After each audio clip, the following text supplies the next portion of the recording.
Good morning, boys and girls. It's the end of the week once again. Friday morning. Welcome along Friday morning, the 21st of August 2020, and a warm but windy welcome along to this morning's... why am I looking over... Oh, I've got the wrong camera. Let's try that again. Good morning. Good morning. It's the end of the week, Friday, the 21st of August 2020. Welcome to a very warm but windy, Friday morning here with this morning's United Kingdom talk coming to you from the Chapel Hill Marina in Lincolnshire. And I noticed that Peter Wright is with us this morning, boys and girls, and has already sent in a £5 tip.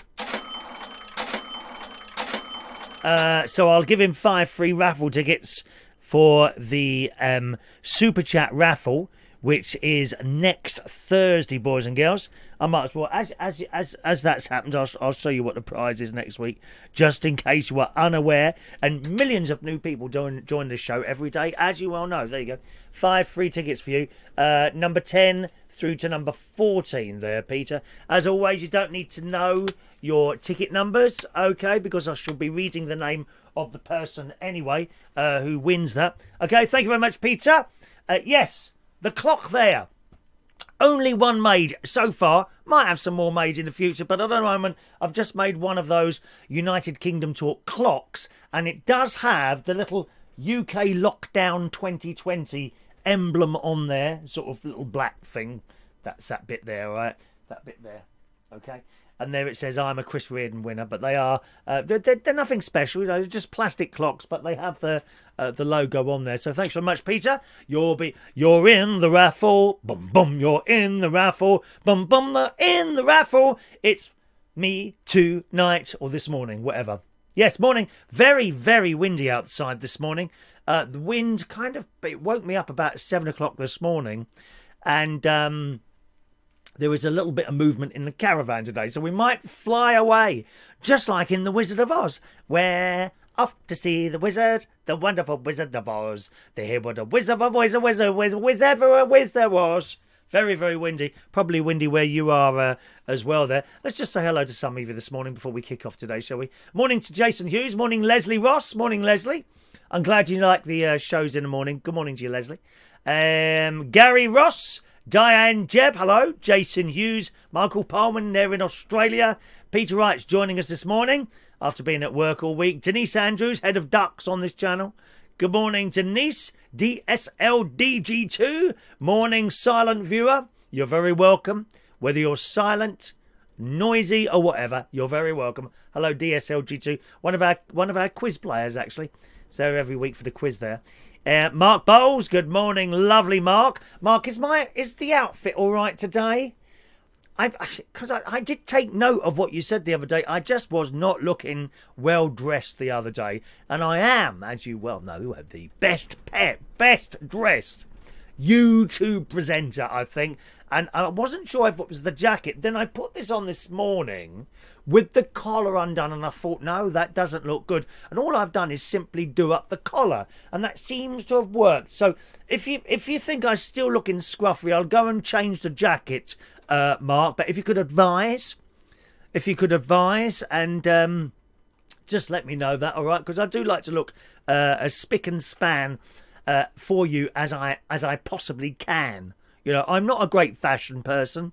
I'm really not, but I'll do my best. So just let me know, Mark, if the jacket's all right for you this morning there. Morning to Peter Paliwoda. Nice and early this morning. The clock is an antique of the future. I think really... I think it could become a family heirloom, to be honest. You know, something that would be passed down from family to family for hundreds of years, you know, into the future. Not that the human race will be here in 50 years' time, which it won't. You know, we've ruined it now, mate. Oh, God. I was on Skegness Beach yesterday, last night. And the amount of stuff washed up from the sea, including... There's bits of seaweed that seem to have, loads of bits of seaweed that seem to have some sort of plastic netting wrapped around them. And I thought, well, we saw 4 pieces of this stuff on the beach. How many more are floating out there waiting for fish and other animals to swallow? And it's just horrendous. Absolutely horrendous. I do not believe the human, maybe not 50 years, but certainly into the future. We've mucked it up. We've ruined it. We've missed our chance, mate. We missed our chance. Morning to Justin Archer. Good morning, Justin. Thank you very much. We'll do our best to have a good show. Doesn't always turn out like that, unfortunately. But I do my best. Cubs, do your best. We will do our best. That's the grand howl. Anyone that was in the Cubs will know that one. Morning to Gary Butler. Morning, Gary. I'm all right, am I today? Okay, we'll stay as we are then. Thanks very much for that there. Morning to the lovely, delightful Ray Reynolds. Good morning, Ray. I think I tried to ring you the other night, maybe last night. No reply. Round about 6 o'clock. Does that sort of ring a bell there? I think it was about 6 o'clock, but I'll try you again today. Okay, good. Excellent. So yesterday, after the show yesterday, I went for an accidental 2-hour mega walk. I say accidentally, I certainly never, but it's a bit like this show, I never intended. 2 hours seems to be the time that I do things in. You know, this show is supposed to be an hour long, always. It's supposed to be about an hour, hour and 15 minutes long, but it never turns out like that. And similar with the walking. I intend to go out walking for about an hour and a quarter, maybe. 2 hours it ended up yesterday. Why? Got lost again. I'm very good at getting lost. But the thing is with getting lost, you don't notice the time going. I mean, you really don't. Yesterday, I went for one of the most beautiful walks. I really did. Come out the caravan site, turned to... See, this is the sort of place, Mark, that I'd like to be holding your hand as I walk along. You know, that'd be lovely. Just swinging her hands backwards and forwards, you know. Listening to people shout from the other side of the window, "Oi, you two pufters," or something like that, you know, which gives me great pleasure to look at them. You know, sad people, young people, put on far too much weight, pushing 3 kids alone and on family benefits. I love those sort of people. In fact, most of them are watching this show now, to be honest. This is now the preferred show for the chavs, you know, since Jeremy Carr was taken off air because someone killed themselves. Well, we're waiting actually for the first suicide on this channel, to be honest. And if you do, can I recommend, please, that you have a camera running at the time, because we could do with something to bolster these numbers. It's pathetic, these numbers, as my nephew keeps telling me. My nephew's got his own channel, Scrap It Man. Scrap It Man, and he's doing extremely well. I think he's going to make a lot of money. I hope he makes a lot of money because he blooming well deserves it. And he takes things apart and does other, how would I say, other man type things. Other boy and man type things he does on his channel. Right? And he never misses an opportunity to get a sticker and stick it on somewhere, advertising his channel. He's going to make money, that boy. I'll tell you, and I'm very pleased that he is. But every time he gets another subscriber, he texts me a message. "Oh, Chris, I'm now over 2,000 subscribers. Oh, Chris, I've now got 2,001 subscribers. I'll show you the photos if you don't believe me." He kept texting me. He kept texting me with his latest subscriber number yesterday. I wouldn't mind, but I'm sitting next to him in a blooming car. Every time he gets a new subscriber, I get another text. Here, let's show you the texts from yesterday. One moment, please. Here we are. There's the first one. There's the first one. There he is. That's his logo there, you see. Scrap It Man. You may not be able to... Oh, yes, you can just see that. 2,001 subscribers. Yeah, yeah. Which is more than me. And then, a little bit later on, about 10 minutes later, something like that. There we go.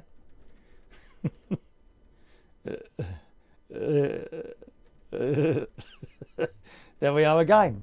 Scrap It Man, 2,002 subscribers. No doubt I'll receive another text in a few moments' time telling me how many more subscribers he picked up later on. Me, go up and down. I hover at about 1,006. I don't know. I can't remember now. 1,600 1,600. I seem to hover there. Sometimes it goes to 7, then it comes back down again. I can't work it out, my love. And good luck to him. Anyway, good morning to Lily Fallon. Morning, Lily. Hello, Rachel Wheatlands. Morning, Rachel.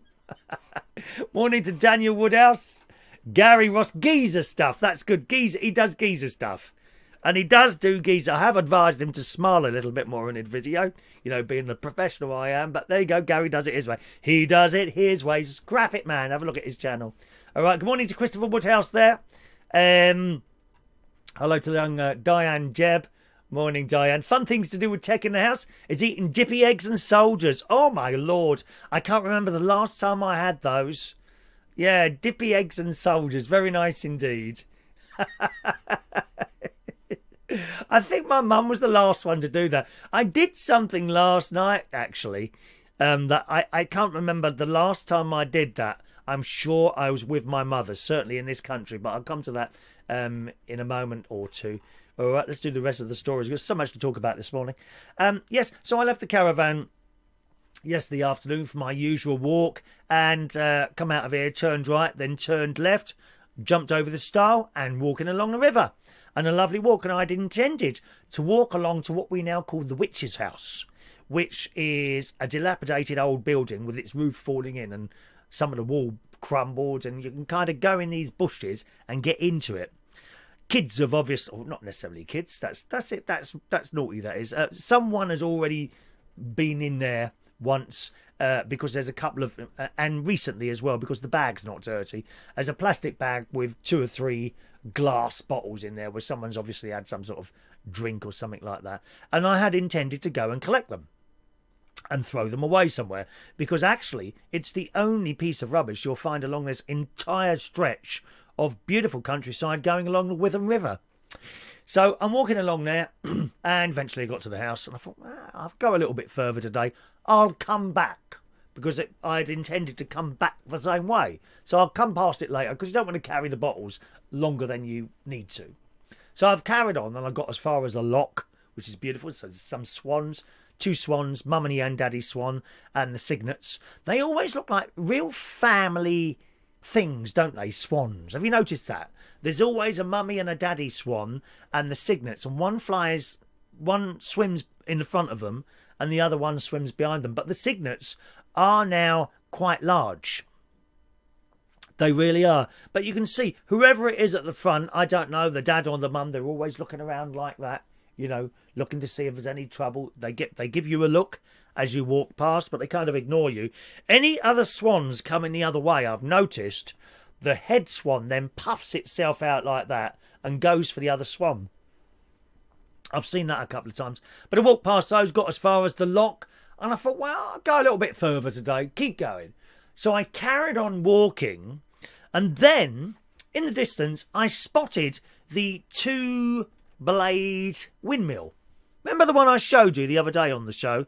I spotted the 2-blade windmill. And I thought, that's where I was with my bike the other day. And I cycled along this path and then kind of got a bit lost because the path started splitting up and I didn't know which way was the path and which way was the tractor path. Do you see what I mean? So I turned around and come back the other way. And I thought, do you know what? I'll head for that. And I thought, that means I won't get the bottles. But the great nieces Evie and Olivia and great nephew Harry are supposed to be coming over today to go for that same walk. So I thought, I'll get them tomorrow. It's not like someone else is going to go and pick up the rubbish, is it? It's only Muggins here that goes around and does this. I've become a womble. I seriously have become a womble. I like picking rubbish up. Isn't that odd? I was really proud of myself last night when I drove to and from my nephew's house. Along the road, I've been picking up the rubbish, and there's no rubbish at all. I'm really proud of doing that. You know, how long it will last, I don't know. I don't think many people chuck that amount of rubbish there, because some of those cans and packets were quite old. But they will do at some point. At which time I'll go another. Well, I won't get another 4 carrier bags worth of rubbish. I'm sure I won't.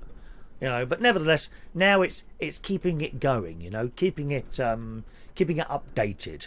Very important. Can you hear that wind or not? Listen, I'm going to turn this up.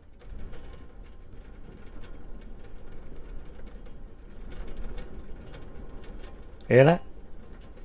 It's loud, isn't it? There's actually no rain. That little noise you can hear, like that noise, I've got how sad it is. I've got fairy lights surrounding the caravan here, and the noise is the fairy lights being blown against the caravan. It's just me, innit? So I thought to myself, well, no one else is going to nick the bottles before I get to them, so I'll collect them tomorrow. So I've carried on walking along, and I thought, well, at some point I've got to come off the river and go in. Maybe there's a footpath somewhere which I can discover. Well, blow me down, I only walked about another 10 yards forward, and there is a sign, public footpath, pointing into the fields. I thought, okay, and I can see the sort of two-blade windmill there, right, I mean, quite a distance, but nevertheless, you know, I could see it, so it can't be that far. And I saw the path going that way. So I thought, right, okay, well, that probably leads there anyway. So I've come down off the riverbank and down, and I immediately noticed that this path was actually quite overgrown, right? There was tall grass there, I suppose as tall as my knees. I thought, that's okay, you know, I'll just push myself through that, and hopefully at some point it will open up. It was clearly a path, though, because some of the grass had been sort of trodden down, but when that happened, I don't know, because it was quite tall. So I'm starting to walk in. Oh, what's that? Oh, stinging nettle. Oh, okay. Carried on a bit further. Oh, what's that? Another stinging nettle. What I didn't realise is that in this long grass are stinging nettles as well. But we must carry on, dear. We must surge forward. We are Mummy's brave little soldiers, like the soldier eggs that someone's had this morning. We must carry on. So I did carry on. And eventually, after not too far, next to this footpath, there was tractor paths. So I kind of went over the little bit of grass, the long grass there, and started walking along the tractor paths. And sometimes that was better, and sometimes the footpath was all right, and we carried on. But then, of course, you get so far, and you see a break in the footpath. Now, it could be going that way, or it could be going straight on. You really, in the middle of fields, need to stick to the footpath. You are entitled to walk on a public footpath. You are not entitled to walk through someone's field. That being said, there seems to be a couple of times where, certainly out here in Lincolnshire, I've been walking through fields and things like that, thinking, oh, I'm not sure that I'm supposed to be here. And no one sort of come at me and said, go and get off my land or anything like that. So I'm not quite sure how that works. And it's a bit of a guessing game, really, when you see a break in the path. And I thought, oh, well, I'm looking for the windmill, which I could see. I thought, I'll head in the general direction of the windmill. So I've gone down here and gone through here. And the wheat on either side of me now is reasonably high. I mean, you can see over it. But I'm in the middle of these fields, and I have no idea where I am. All I know is that windmill is over there, so I've got to keep going towards it. But you couldn't always go in a direct route. Sometimes you turn in right, and sometimes which way shall I go now? Oh Lord! But but fortunately the sun wasn't too strong yesterday afternoon, so I didn't sort of dehydrate or anything like that. A couple of weeks ago, that I might have got into trouble there. But it wasn't too bad at all. It was a beautiful day. There was not a cloud in the sky, and it was just nice to be walking along. No one around me. And that was it, really.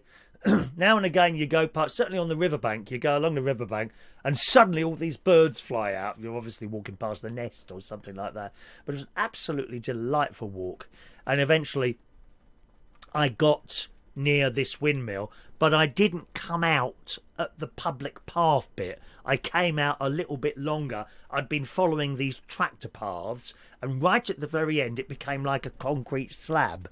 Yeah, and I walked over there and I thought, I must probably in the farmer's field here. But the farmer's house was right there, and he didn't come out and start waving a gun at me, so I guess that was all right. And then I came down, and again, came down what was like the farmer's road, I suppose, you know, which is also a footpath, but I come down the farmer's road, which joined the main bumpy road, which leads to the caravan site. And I could see the caravan. So, oh, that's just another 20 minutes. And sometimes you look at something in the distance and you think it's 20 minutes and it's not. It's another 40 minutes. So I ended up being out for 2 hours yesterday on my afternoon walk. And it was lovely.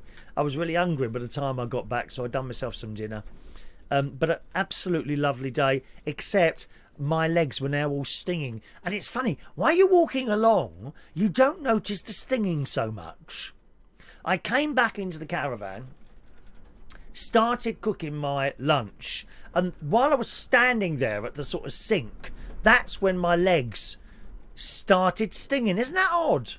I wonder why that is. I did have some stinging bite cream that I sort of rubbed all over my legs, but that didn't really seem to do much, and just one of those things. And then I thought I'd have a look at my roof, because I've got a little bit of a leak coming in somewhere, which appears to be dripping down perhaps within the wall and making the floor in the hallway as you come in. There's a real dip there now. In fact, it dips so much that I'm now stepping over that area. Because I have this feeling the only thing holding me up is the bit of lino that's stretched across it. So someone's coming to have a look at that next Tuesday. Unfortunately, I can't really be here Tuesday.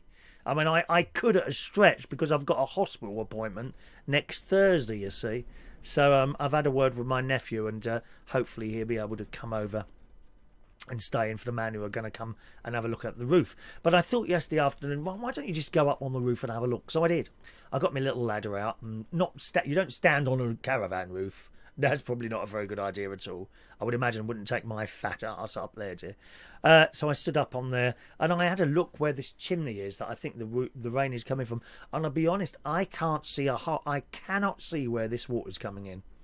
It looks pretty solid to me. I thought maybe it's coming along this, getting into the seam somewhere right along there. I don't think so. This chimney thing that they put in, and it goes in a square thing like that, and it's bolted down, and underneath the bolt is that that mastic stuff, whatever it's called, sealant stuff around there.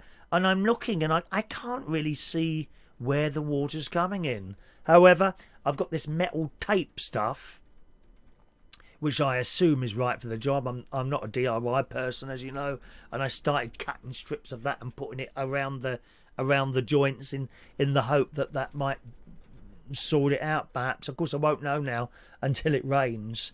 And there's no rain forecast for this morning or this afternoon, certainly up here in Lincolnshire. So I don't know, but I've had a go. We'll see what happens with that one. Funnily enough, I then came into the caravan, did some emails before my afternoon sleep, and there's an email from the caravan maintenance chap who says, I want to send someone round on Tuesday. He couldn't give me a time, but it'll probably be sort of sometime after 9. He said between sort of 9 and 1, something like that. I think he'll arrive here. So fingers crossed with that one. All right, had a little sleep, and then last night went to Skegness. Went with great nephew Harry, great nieces Evie, Olivia, Stacey, my nephew Gary's wife, and my sister and brother-in-law, and we went to Skegness for the evening. We always go quite late in the hope that, it won't be so busy. There was quite a lot of people, I must say, milling around. There were massive queues at these chip places, So we got out of the car, started walking along the beach. And the children and my sister, as they always do, went down on the beach. I'm standing on the concrete bit. Right? And they go in the sea. Now, this time, I'd bought a towel with me, and I thought, I don't know. Is that water cold? Oh, I don't know if I want to go in that water. And eventually I came down, took my socks off, and I had a little paddle in the sea. And it was lovely. I don't think I've done that for over 20 years, paddled in the sea. Possibly longer. I have been when I've been abroad, but certainly not here in England. I don't think I've paddled in the sea for ages. And it wasn't actually that cold. The sea, I must say, wasn't that cold. But what I was so disappointed to see was so much rubbish on the beach. It was nothing like the pictures of Bournemouth Beach, I'll give you that. But there was plenty of it. Just rubbish left on the beach, and people's beer bottles that, they've obviously drunk. Half of these bottles are not even empty. People must just have a couple of swigs of drink and then just leave them there on the beach. Can't believe it. And then I saw a beer bottle that someone had stuck into the sand and made some sort of castle out of it, waiting to be swept out there. Things wrapped in some sort of mesh plastic stuff that had been, like seaweed, like I told you a little while ago, just wrapped in mesh I don't know. There was polystyrene burger boxes. We've got to get out of using those things. There's nothing wrong with a cardboard. I mean, if it's good enough for McDonald's, why isn't it good enough for everyone else? Cardboard burger boxes, I mean, if they're left on the beach, unsightly, but not so bad, perhaps, because they would just melt down, won't they? Or disintegrate in the water. They're just plastic and glass and tins everywhere. You know, if I was doing that... There'd be more than 4 carrier bags full of rubbish, I tell you. And then it'll all be back there again tomorrow. Won't it? I have to say, disappointed with whoever Skegness Council is, or maybe it is Skegness Council. They do have some bins, but they're full up to overflowing. Does anyone empty the bins? Literally. These bins were overflowing. There were bags of rubbish. People have done the right thing. Well, they've picked up their rubbish, put it in a carrier bag. They've gone to the bin. It's full up. So they've left their bags next to the bins, you know. Why aren't the bins being emptied properly? Just a blooming joke. Anyway, so that was nice. And I fancied some chips.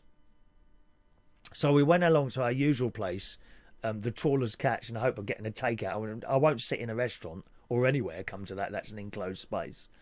And there was a massive queue outside there, and the one next door, and the one next door. Where are we going to get these chips? And then my sister spotted another one, which was kind of going towards the pier on the right-hand side.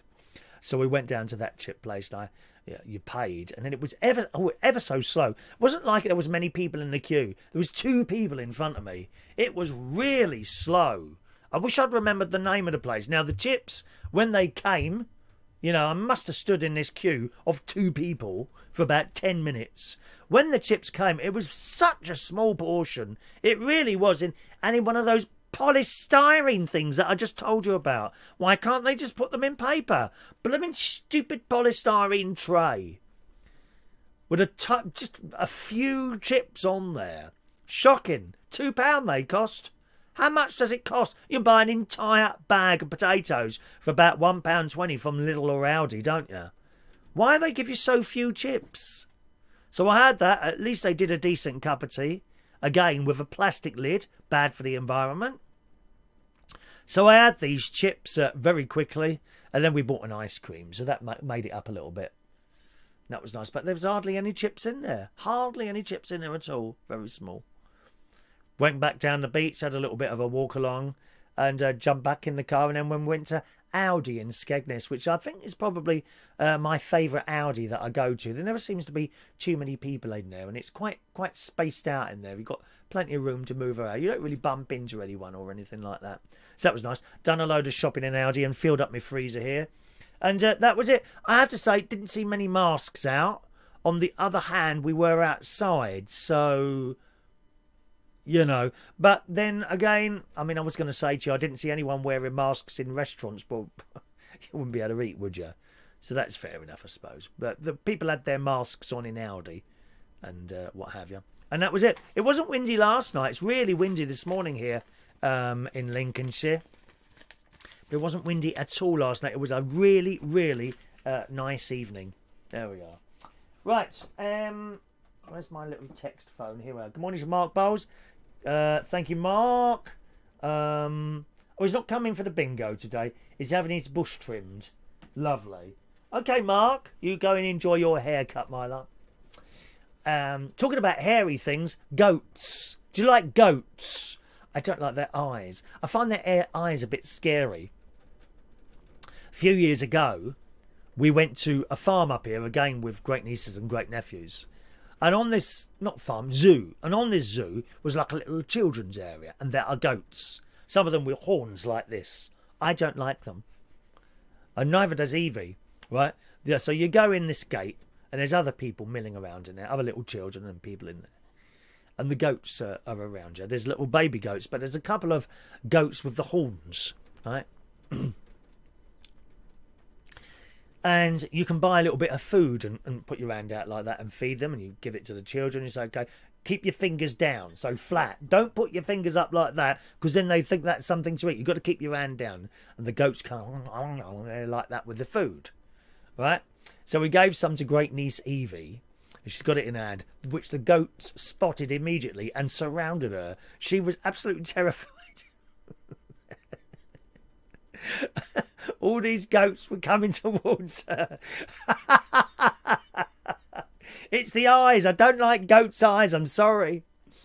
Well, there's a story in the Metro this morning, and it says, officers on the Isle of Wight, perhaps Shania, I don't know if Shania's with us this morning yet. Officers on the Isle of Wight are appealing for witnesses after 2 delinquent goats hijacked a police car in broad daylight. The pair of badly behaved kids laughed in the face of the law as they were pictured standing on top of the vehicle near Newport on Wednesday afternoon.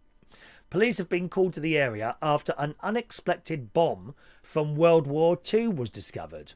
A video shows the Royal Navy explosives team, which travelled from Portsmouth to help destroy the weapon. Officers believed their work to be done after the bomb was safely detonated, but returned to find their car damaged by hooligans.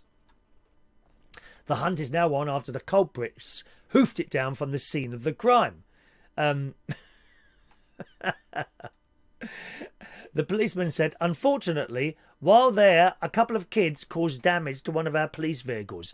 If you recognise the offenders from the photos, please let us know. Now, let's take a little picture of the picture for you. You'll love this. I mean, I want to know how this has happened.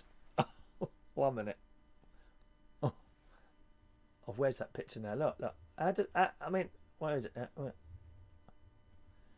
How the hell did that happen? There's 2 goats on the police car.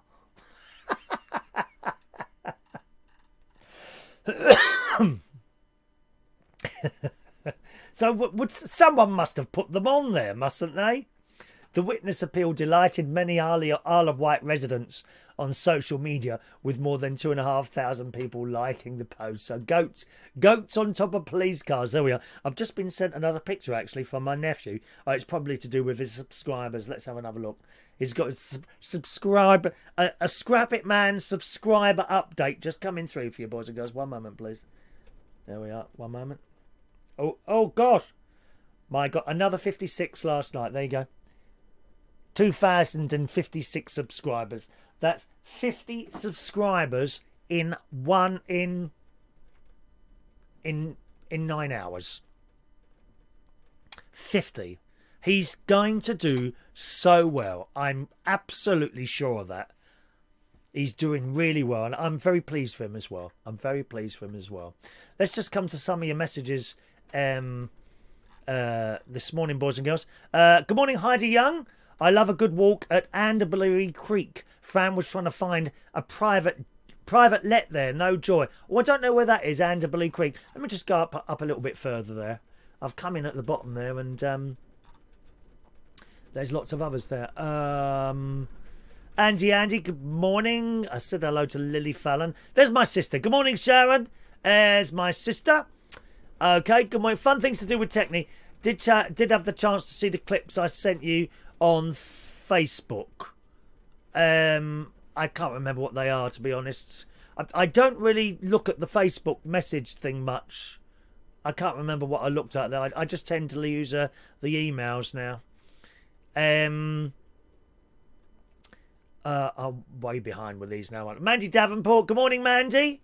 Morning to Mandy. There's Shania. She is with us, in fact, there. Gary Ross has watched the UFO video earlier. What was caught on the caravan camera is very, very scary. Lots of people are saying it's a spider's web. Maybe it is, and I'm not quite sure about that. Good morning, Mandy Davenport there. John Aitken, good morning to you, sir. A lovely Fran Green joining us. Excuse me. Let's just carry on there. We're moving down quickly there.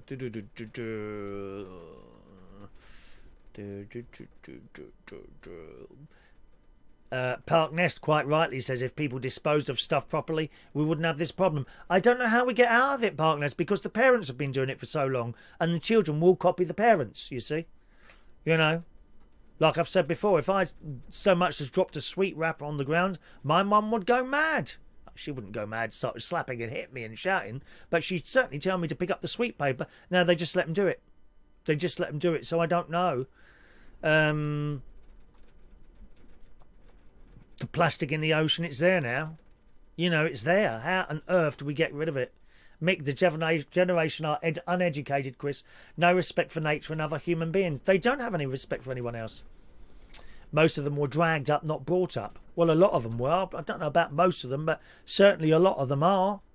You know, all they seem to be worried about is getting enough likes on Facebook or the latest gadgets or the latest selfie going up there, aren't they? Let's just scroll down there. Morning to Paul and Lou there. Morning, Paul and Lou. Michael Pullman. Goats jump up and over everything.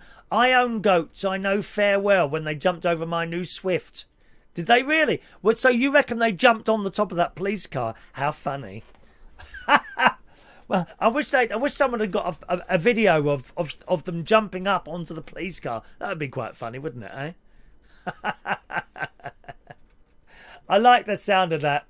I do like the sound of that. What else have we got here? News. The news. I can't believe this. Again in the Metro this morning, and it's also in some of the other papers I noted as I was getting ready for the show today. But the BBC News at 6 and the News at 10 could both be axed. Can you believe that? BBC One with no news. Well, it says here they could both be axed as the corporation's coverage shift to digital, its head of news has said. Surely not. When are we going to see Naga on the telly? She had a lovely outfit on this morning, Naga. She was a bit serious with the minister she was interviewing, but the outfit looked nice. Sometimes I just turn the sound down to look to see what she's wearing. She knows how to dress, that lady. The head of news, Fran Unsworth, claimed that within the next 10 years, the news will be in the digital space where it can be accessed by iPlayer. Well, I mean, we've already got that on iPlayer, haven't we? The news.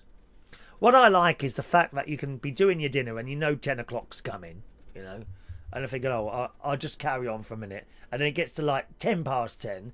Then you sit on your in front of your telly with your dinner and you push a couple of buttons on your remote and you can start the news 10 minutes ago again. I like that. But they're saying it might disappear completely off the terrestrial channels. It says there might be one bulletin a day, but video will just be in a different space. You know, the iPlayer, your tablet, your iPhone. She continued to tell the Daily Telegraph that one of the flagship programmes whose audience have doubled during the pandemic might survive. Oh, it's got to be the News at 10, isn't it? Figures released at the start of the lockdown showed news bulletins and lifestyle programmes had seen a rise in ratings. And then it goes on about their ratings. But can you believe that?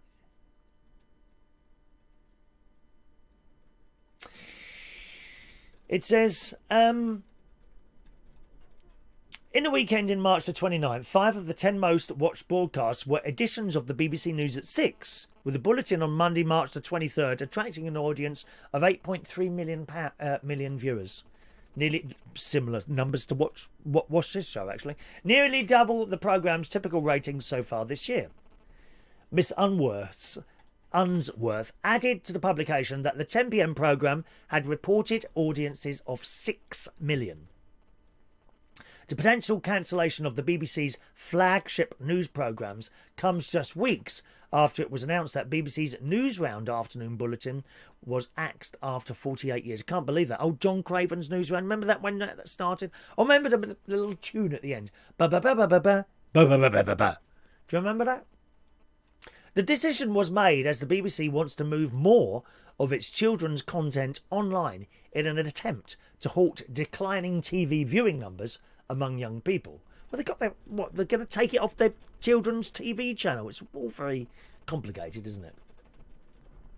TV watchdog Ofcom has approved the plans and warned if younger audience don't engage with the BBC, then public support for the licence fee could be eroded, which poses a significant risk to the future of the sustainability of the BBC. There we are. So we could. Can you just imagine that?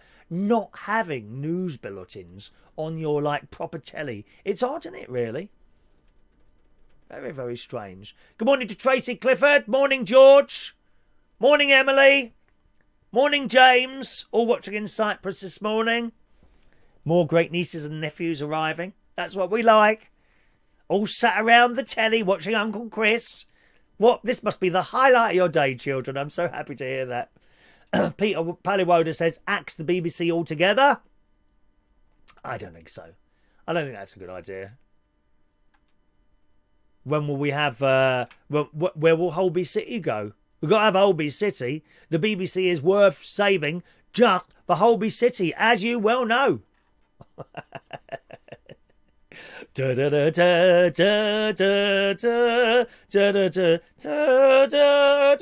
one. You like Holby, don't you?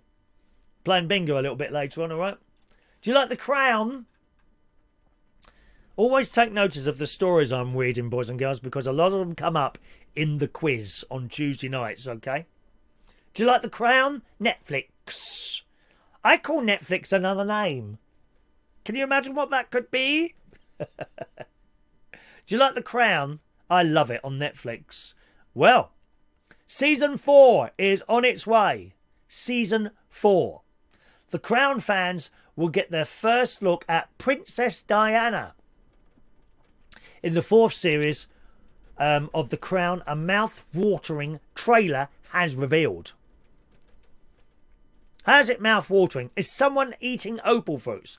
Opal fruits made to make your mouth water. By the way, have you seen my new crystal ball? I can tell what's going to happen in your lives in one of these, dear. Yes, I could just say someone's name and it will tell me what's going to happen in your life. Crystal ball, look at that. Have you got a crystal ball? The new series of the Netflix will drop on November the 15th. What is this drop? Who's writing this? Must be some kid out of university writing this stuff now. Will drop? What's that mean? The new series of the Netflix hit will drop. Oh, is that some sort of rap talk, is it? God's sake, man. It should say the new series of the Netflix hit will air. Or something like will drop on November the 15th. And is also featuring the rise of the great Prime Minister, Prime Minister Margaret Thatcher, who we bow down in her holy name. Margaret Thatcher. Wonderful woman. That's why I've got my council house. That's why I bought my council house, you see. Showrunner Peter Morgan has revealed that they scrapped certain scenes to avoid a major delay because of I suppose they weren't able to film everything, were they? When you think about it. Fans of the show had speculated that The Crown, the 4th... And again, it says The Crown Season 4. This is not an American state yet. I keep telling people this. The 4th series of The Crown, it should say. So I shall correct it as I go along. Fans of the show had speculated that the 4th series of The Crown would return in November. Showrunner Peter Morgan revealed that they decided to start finalising episodes in order to hit the release schedule of the 4th series. Speaking to The Hollywood Reporter, he said everything takes much longer under these new social distancing regulations and rules. So if we'd, for example, waited until next month when a number of people are starting to film again in late August, beginning of September to pick up these extra scenes, I think everyone would have been out of the rhythm of it and it would have felt very strange. I suppose if you're filming something and suddenly you stop and then 3 months down the line you start again, you wouldn't know where you were you? I think it might affect the continuity, although a good editor should be able to put it all together. So that's good news. Series 4 of The Crown will see Olivia Coleman returning as Queen Elizabeth II, but it will be her last go at the throne as she hands over the crown to Imelda Staunton for Series 4 and for Series 5 and 6. We will see Emma Corrin as the late Princess Diana. How wonderful. We've got Margaret Thatcher's going to be in it as well, played by Gillian Anderson. It says another focus on the series will see Gillian Anderson make her highly anticipated turn as Margaret Thatcher. We want our money back. Give us our money back. No, no, no. The lady is not returning. There's an interview. It's hilarious on YouTube, right? And Margaret Thatcher is being interviewed by, I think it's someone Dutch. Looks like it's Holland or something. I think it's Holland or somewhere like that. And this interviewer is talking to her. Margaret Thatcher's answering all the questions in her usual tone, right? And you can't interrupt her. You don't interrupt Margaret Thatcher when she's speaking. Naga Monchetti, no chance. That miserable Charlie on BBC Breakfast, no chance. You would not be. She would shout you down. Well, she never shouted, didn't need to shout. You just obeyed. Charlie would. If you don't mind me interrupting, if you would just let me finish what I'm trying to say to you, and she'd just talk over him. Margaret Thatcher. And there's this interview she did in Deutschland, in Hollandish, the Netherlands, whatever you want to call it. I think it's that country. And at the end of the interview, the interviewer, who's a woman, sounds like a young woman actually. She said, "I hope you don't mind, Mrs. Thatcher. One of the things we ask our politicians here in this country to do at the interview is to do a little jump at the end of the interview." And Margaret Thatcher said, "Sorry? Just one of the things, I hope you don't mind me asking, one of the things we like to ask our politicians to do at the end of the interview is just do a little jump. Just as a little bit of fun at the end of the interview." And Margaret Thatcher says, "Certainly not." "Well, it's just a little jump, just a little thing." "Certainly not." She was really offended. It was hilarious watching this. You've got to find this on YouTube. "Certainly not." Well, it doesn't mean anything. If you could just give a little jump, just as a little humour. "Certainly not. The British government doesn't make short jumps. We make giant leaps for mankind." She weren't having none of it. I would love to have met her. Going back to the story in The Sun, it says, Gillian, who's playing Margaret Thatcher, is seen getting ready in the mirror while wearing her trademark pearl earrings, sat in church and dealing with photographers outside her home. I'm looking forward to that. So there we are, The Crown coming in November. So that's something to look forward to, isn't it, The Crown? I like that. I do like The Crown there. What else have we got? Good morning to Mick's Mowers. Lovely to see you, Mick. Morning, Mick. Welcome along. Thanks for popping in there. Let's have a look there. Anything else there? Bum, bum, bum, bum. There you are. People wishing my sister happy birthday. There we are for Sunday there. Thank you, Mick. A spa weekend. So you're going for a spa weekend in Cyprus. That'd be nice. Trace has watched the trailer yesterday. I haven't seen it yet, Trace. I really want to see that. Paul and Lou never watch the BBC News or very rare BBC television now. I only listen to BBC Radio. Radio is actually quite cheap. I mean, if I told you how much, what's BBC Radio Lincolnshire? They don't get that much money. It's something like $1 million or something. But actually, when you look at what they're doing and the amount of staff and all that, that's why things cost that amount. But in comparison to television, the cost of running local radio is very, very small. So when they start cutting things from local radio, I do question where, we're talking pennies here. If you want to cut something big, then take blooming BBC 3 off. What a load of old crap that is all the time. Rachel, Maggie from Grantham. That's right. That reminds me. Are those pubs still there? There was one called the Somebody Inn, and over the road there was another called the Nobody Inn. Is that right?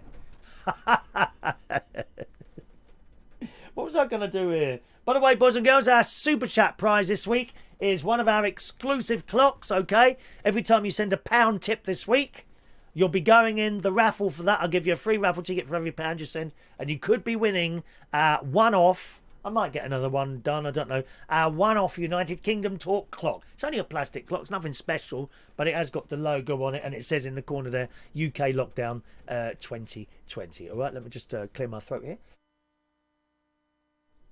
That's better. The Rolling Stones. Are you a fan of the Rolling Stones? It's the Harlem Shuffle. I like the Rolling Stones. You like the Rolling Stones? Well, they got a shop. They're getting a shop. In the Daily Mirror this morning, the Rolling Stones clearly think their fans can't always get what they want when it comes to merchandise and are launching their own shop on Carnaby Street, selling everything from chairs to glassware. You've got their own shop. I wonder if old Mick Jagger will be standing behind the till. There you turn up with your little basket. Oh, hello, Mick. There you go. Hello there. Beep. Beep. Beep. £2.38, please. Oh. Mick Jagger and the band are launching a pop-up store in the iconic fashion spot in London, Carnaby Street. You ever been there? I've been there. I usually go there at Christmas with my mate when we go for our annual. He didn't come this year because we're in the middle of a row, but I went on my own, which I'll be honest with you, it wasn't the same. Not really. I went out for afternoon tea on my own, went to Hamleys on my own, and I went shopping on my own. It wasn't really the same. No, I can't lie to you. But nevertheless, we usually go along Carnaby Street, and it's all like little lights and things up, and it's very pretty. Lots of unusual things down there. There's a particular shop, I think it's Japanese, and you go in there and they sell some interesting things. You know, little gadgets and smelling things and different types of deodorant, this, that and the other, all, and they've got an upstairs and a downstairs. Loads of clothes shops and shoe shops down there, some beautiful shoes. I would like one day to own, I don't have them, a pair of Jimmy Choo shoes. Oh, have you seen those? Beautiful shoes. I like shoes. I haven't bought shoes for about 5 or 6 years. I got 2 pairs of Ted Baker shoes some time ago. One year, blue, and then another year, green. And honestly, they just last so long, shoes. Not like trainers. I don't know how we were ever convinced to move from shoes to trainers, really. 6 months you get most out of those, don't you, eh? Although I seem to make mine last for several years. Even with splits in the side, as long as they don't fall apart while I'm walking along.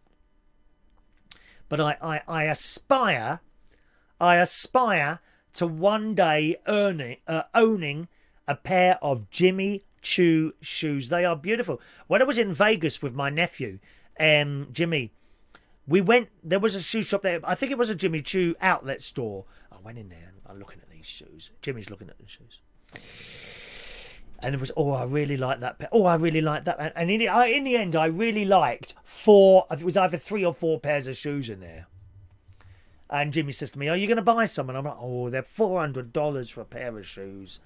I said, I can't justify spending that on shoes. He said that's a good price. Because he knew. He did all, I don't think he does it so much anymore, but he was heavily into fashion, my younger nephew. And he kept telling me to buy these shoes. And I'm like, I can't buy them. I said, I can't spend $400 on one pair of shoes. And they were very beautiful. They really were. Not the sort of thing you find in Clark's. Or even Marks and Spencer's come to that. They just got like shapes and pictures on them. Wonderful, wonderful. And the colours. The colours are so vibrant. So I didn't buy them. Got back to my hotel room and immediately fired up my phone and started looking at Jimmy Choo London.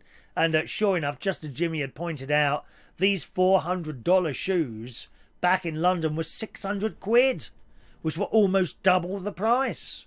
So $400, £280. Those same shoes were like £600 in London.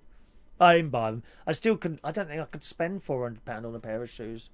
But I do aspire to what my nephew Gary will probably own several pairs of them. Have we had an update on the viewers? Have your viewers gone up, Gary? Do feel free to text us another picture. 50 subscribers in one night. How's that, eh? Dear. Mine do go up and down. They hover around 1,460. 1,460. They hover around that mark all the time. Gary's convinced that with his subscribers, he's going to get more than Martin at some point. I was talking, I said, well, mine go up and down a bit. I said, do yours go down much, to my brother-in-law, Martin? He said, nope, I don't experience that ever. They never go down. They only go up. I don't know. Maybe I should do a DIY channel or something like that. Might work well, mightn't it? Anyway, back to the story about the Rolling Stone shop. It says Mick Jagger and a band are launching a pop-up store in the iconic fashion spot Carnaby Street in London when the doors open on September the 9th, as well as traditional merchandise like T-shirts. Shop will also sell glassware with Baccarat engraved. What's Baccarat engraved? With the band's tongue logo, like that. Chairs and scarves from upmarket brand The Soloist, and raincoats and hats from premium Scottish raincoat brand Stutterheim, which I've never heard of. The bands have even made Stones Red, an official colour and collection celebrating the Rolling Stones' official Pantone colour will also launch with the shop. Perhaps they need the money, I don't know. Do they not work much anymore? Rolling Stones. These bands from years ago, Queen and the Rolling Stones, they made so much money over the years, you know, and good luck to them. They gave what people wanted. I don't suppose the Spice Girls and people like that will ever make as much money as that, will they? But I honestly don't think if you're in entertainment, if you're really into entertainment and doing some sort of entertainment thing, you're not actually in it for the money. You know, you think the Rolling Stones need to work anymore, or Barry Manilow. Oh, I haven't got the picture up here. Barry Manilow doesn't need to work. Of course he doesn't. Not financially. For his own well-being, yes, he needs to stand on a stage and do his thing. It's the same as me sitting here doing this. You know, we don't make any money doing this. Doesn't matter. Don't matter, really. As long as I've got a little bit of money to try and cover the prizes that we give away on a Sunday and the various other little bits and pieces. Talking of prizes, I've not been able to send anything out. Gary, who won... Someone won a hat. Was it Gary? And someone won a pen this week. They're still sitting here because I've run out of number one grey envelopes here, the plastic envelopes, and I've run out of large letter stamps. And there's not a post office near me. It's a car journey, and I don't really travel around in the car during the daytime here, so you'll have to wait till Monday, all right, when I get back on. It says on social media in the Daily Mirror, Ronnie Wood was shown opening a package containing a bag and T-shirt from the news store and said, "Hi guys, there's a Rolling Stone store opening up in September in Carnaby Street. I'm just having a look at my swag. Could be good." There you go. So I will certainly, I think, look forward to going and having a little look in there. The Rolling Stone store. If that's assuming we're all able to travel around come Christmas, because that's still looking dicey, isn't it, really? Good luck for John Aitken. He's done a Euro Millions lucky dip for tonight. £99 million. £500,000 tip would be very nice, John Aitken, if you win. You know, I could do an awful lot with that. I might even have a different roof put on my caravan, which would stop the leaks coming in, wouldn't it?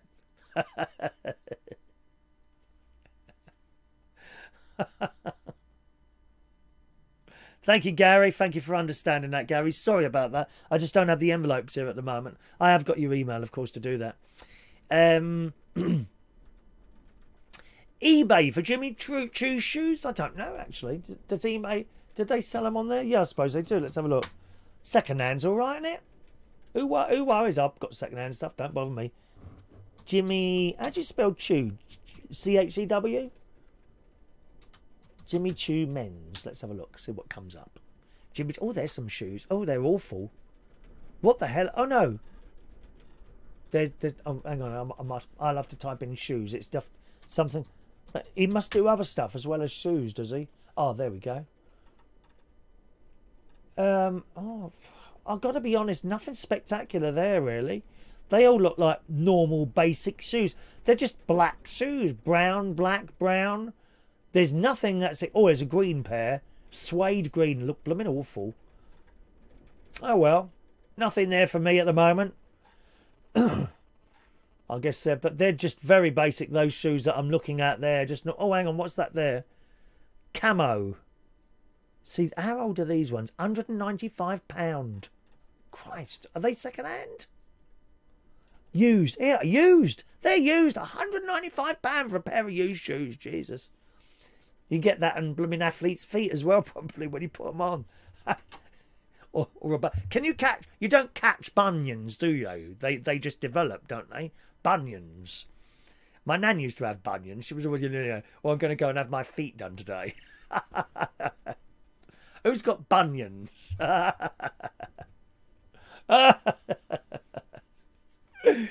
What else have we got here?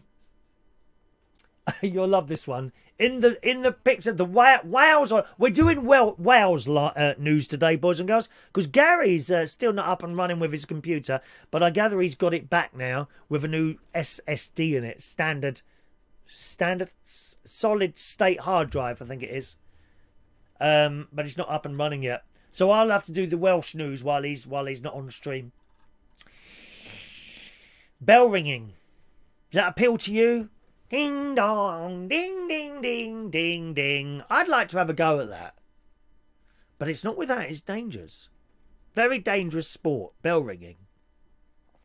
This is in Wales Online. An experienced bell ringer suffered a broken arm after being pulled up by the rope he was holding at Llandaff Cathedral Church. Shouldn't laugh. It's not funny. Don't laugh at these people. Two experienced men were carrying out maintenance work when one of the men was pulled up by the rope and came crashing down. God. He was fortunate to not suffer major injuries as he came away with a broken arm. A number of emergency services were at the scene as the man wasn't able to be brought down through spiral staircase and had to be brought off the roof via a platform fire engine. One member of the public who was out walking his dog said, "I was surprised to see such a large number of emergency services in Llandaff, as you just don't expect it there. I walk this route all the time, and I've never seen the amount of emergency services that were present today. The man is very lucky he only broke his arm, as it could have been a more serious incident. Most people were surprised to see what was going on. It was more of a shock than anything. A spokeswoman for the church said it was an unusual incident, but the man was in good spirits. Ding, woof, up you go. That's the sort of thing you see in a Tom and Jerry video, isn't it? Or something like that.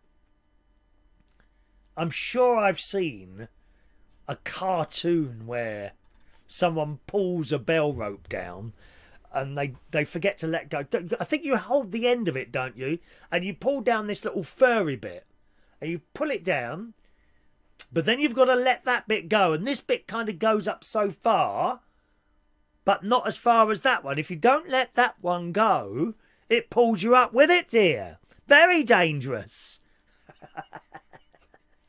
Why isn't there a video of that? Why?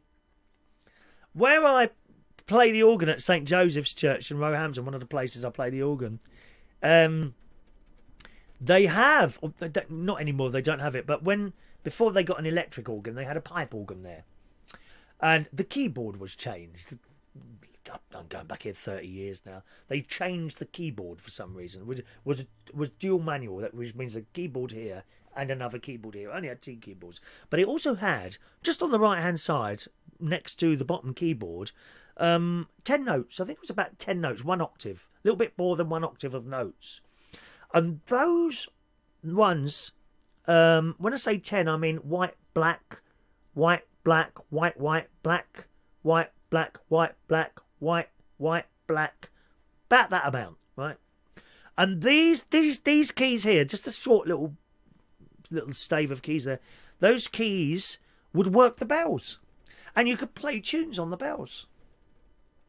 And at the end of mass, I'd be a ding ding ding ding ding ding ding ding ding ding. I'd keep that going for a few minutes. Those little keys used to play the bells. We didn't have any ropes or anything like that. Good job as well. I'd hate to think that dear Father Symes, may he rest in peace, dear old Father Symes would have been playing those bells and got, pulled up into the bell tower. Some churches have no bells at all. The modern way to do it is to have a recording of bells as some high-powered... Actually, you don't even need to be high-powered speakers, really, because if they're up high, that sound will travel great distances anyway.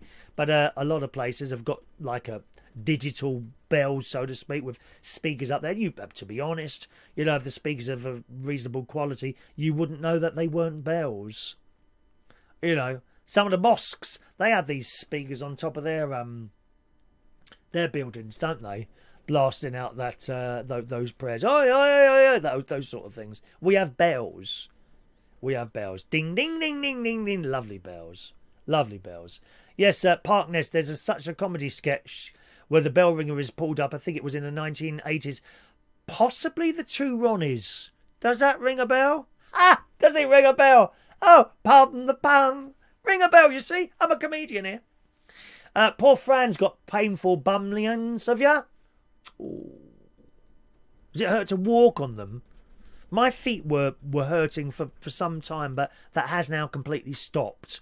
I just put it down to the fact that I'd started walking a lot and wasn't used to it, but I seem to have got used to that. Rachel said he had a swinging good time, yeah?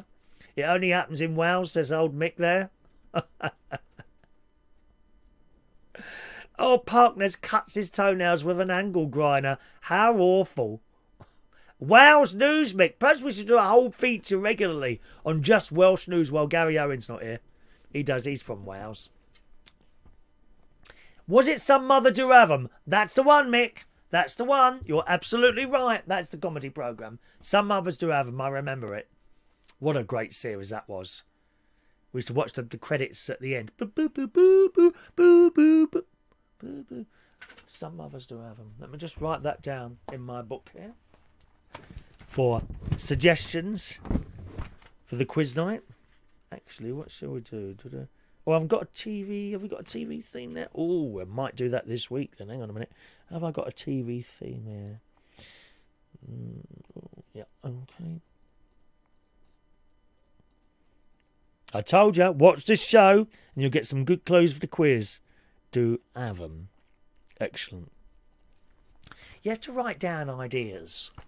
Even like when I'm going about my daily business, a little idea might pop in my head. Oh, that might be something interesting to talk about. Have to write it down quickly because it goes, or type it into your phone or something like that. Thank you. Yeah, that was definitely. I remember it now. Park Nest. Yeah, I remember it. The vicar is good at playing. We don't have vicars, dear. Why do you keep going on about vicars all the time? Dear me. Some Mothers Do Have 'Em. Excellent. Right. Where are we going now? Daily Mail this morning. Daily Mail. Boris Johnson's on holiday. Where's he gone? Where's Boris gone? To the Caribbean? Excuse me. To the Caribbean? No. Trinidad and Tobago? Off the list. No longer safe to go there. No longer safe to go there.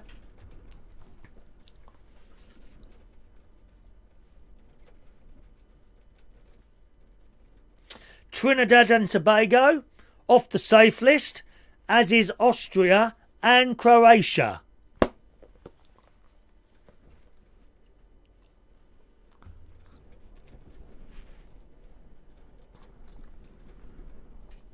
Yes, Boris Johnson hasn't gone there.